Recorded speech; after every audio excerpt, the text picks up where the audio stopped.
Yo, what up, what up, what up? Welcome back to Pnoid News. So, Iran, Israel, Hamas, all the things, right? I wanted to stand here and put some individuals into perspective about exactly what was going on, right? Because I think it's kind of important that, we stay up to date on these things and understand exactly what is popping off. And look here, YouTube's. There's going to be some graphic stuff in this video in the end of it. And I want you to understand that we need to see the consequences of the things that we do as human beings. Because being informed of and not looking at this as a statistic or looking at this as an economic value, because there are human beings being involved in this. So please don't strike my channel on some nonsense, but I have to show some things to make people understand where we are and what's going on. Okay, so reports Iran striking U.S. bases. Let me put this way. Okay, so Israel's on the left, on the side of Egypt. In between Egypt and Syria and Saudi Arabia. Iran is on the right. Okay, we have two bases basically directly in the middle between them, right? Erbil and Al Hassan Air Base, right? Then there's one in Syria that's not on this map. But basically, what's going on is that you have these two bases are intercepting missiles going to Israel. Why are they intercepting missiles going to Israel? Why are they interfering with the drones that are going to Israel? Because nobody wants to let Israel off the chain, because this is actually what Israel really wants.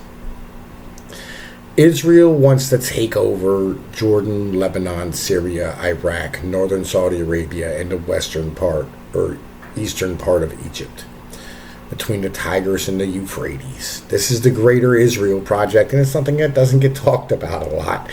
But it's kind of important that, y'all understand what they're trying to build, and the U.S. is trying to stop. I don't want to say this from happening, but stop them from doing this. These are babies inside of a fucking igloo cooler or deep freezer, ice cream cabinet, because they don't have any caskets to fill the babies. Now, this is an old picture, and it broke my brain when I saw it. All right, I'm going to take it away real quick. When I saw this, it stuck with me the rest of my life, right? And when I think about the Israeli-Palestine conflict, that's the picture that I think about. And that's the picture that I want y'all to think about. Because, in the end of the day, these are people. They're not hiding behind human shields. It's not any of that, man. These are people living. And they're being attacked. And they're entirely of their community for who they are and their religious beliefs. And their religion hates Israel and their religion. This is all a very complicated, terrible thing that's going on right now.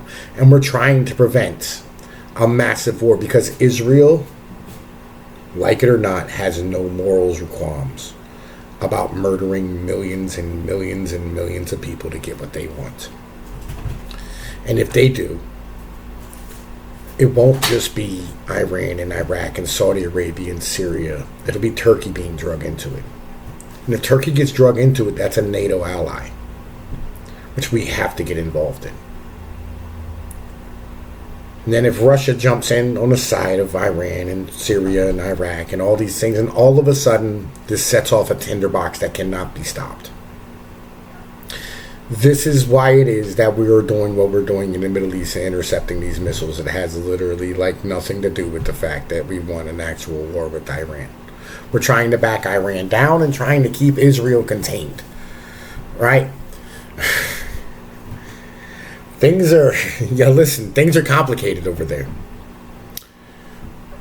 Israel makes it much, much more complicated. Yo, look, I'm Tom Pease of Pnoid News. Y'all know the deal. Like, share, and subscribe. I'm up out of here.